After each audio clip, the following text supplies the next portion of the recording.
What's up, Ketchup? It's your boy Tiu. So guys, dito kami ngayon sa Juan Nadella Medical Group kasi magpapatanggal ako ng eye bags. Wow. Dito yung mga staff nila guys. Pero medyo kinakabahan ako. Pero before ako magpatanggal ng eye bags, yan, magpapamassage muna tayo ng mukha. Char. Di lang guys, ano lang yan, nililinisan na yung mukha ko kasi madumi daw yung mukha ko. Bago magpa. Yan. Yan yung clarity nila guys. Grabe. As in, sobrang ganda ng effect ng clarity kasi instant yung effect niya. And nakakatanggal din siya ng mga wrinkles guys. And yung mga saggy na skin. So, yan medyo may sting siya. Hindi siya masakit pero may sting siya. Mas masakit pa yung isisin ka lang ng crush mo, sinin ka lang ng crush mo. Pero serious guys, hindi siya masakit. Medyo may ano lang, parang may kagat lang ng langgam. Pero okay lang yan. Tiis gwapo tayo dapat para lalo tayong gumwapo. O, di ba? So, yan, piniprepare yung mukha ko. Nilalagyan na nila lang naming cream yung mukha ko para mamanhid, para wala akong ma-feel. Sana may ganyan din sa puso, no? Para wala kang ma-feel pag nag-ghost ka. Joke lang. Pero alam ko maraming natamaan dyan. Joke again. Ayan guys, nakikita nyo naman sa mukha ko na kinakabahan ako kasi first time kong may gagawin sa mukha ko and kinakabahan ako kung ano yung resulta. Yan. Napatingin ako sa karayom eh. Yan, sinusukat na ni Doc kung hanggang saan yung karayom papasok sa eye bags ko. Yan, mag-start na si Doc. Yan, pas may smile pa. Akala mo hindi kinakabahan eh. Pero kinakabahan ako. Ayan guys, tinutusok na ni Doc yung part kung saan papasok yung karayom kasi yung gagamitin na karayom guys, parang lang siya, parang plastic na yung ginagamit sa dextrose. Yan, kaya medyo flexible siya and wala talaga akong nafe-feel guys. Grabe kasi dahil nga dun sa naming cream namanhid yung mukha ko.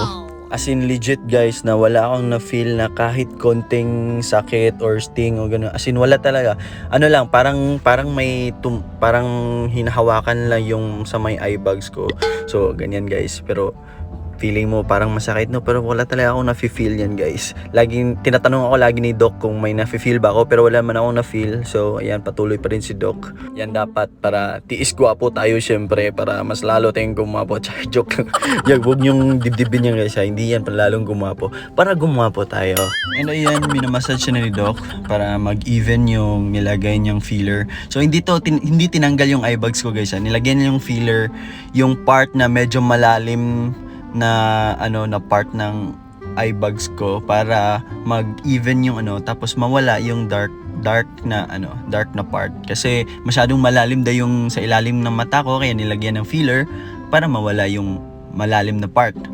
Yan, nakikita nyo medyo nawala na yung sa left eye ko. So yan, sa kabila na naman yan, binutasan na naman nila yung part kung saan ipapasok yung plastic na karayom. Yan guys, tapos wala talaga akong na-feel dyan guys, promise. Pero medyo kinakabahan ako dyan kung ano yung resulta. Kasi syempre hindi ko naman nakikita yung resulta kagad kasi wala akong salamin. Hindi ako nakaharap sa salamin. Pero may trust ako kina Doc. So ayan.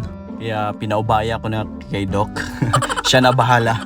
Pero guys, tingnan mo naman sa kabilang mata open. Nawala na talaga yung dark circle ko. Yan, grabe. So ang maganda nito guys, kasi aabot na to ng 2 to 3 years. So sobrang sulit ng babayaran mo.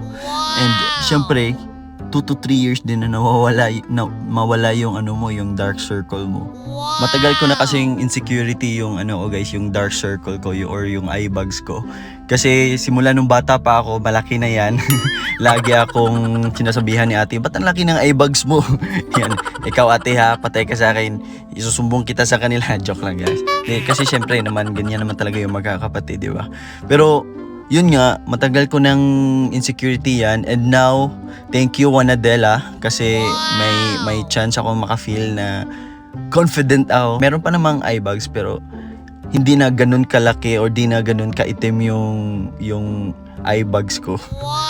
Pero guys, medyo excited ako dyan kasi excited ako kung makita yung mukha ko na wala na yung dark circle ko. Sabi pa nga ni Doc, pwede na daw akong hindi matulog ng mga 2 araw. Hindi na daw mahalata yung eye bags ko. Pero joke lang yun ni Doc. Pero syempre, kailangan pa rin nating magpahinga. Yan, minamassage ni Doc para mag-even yung eye filler.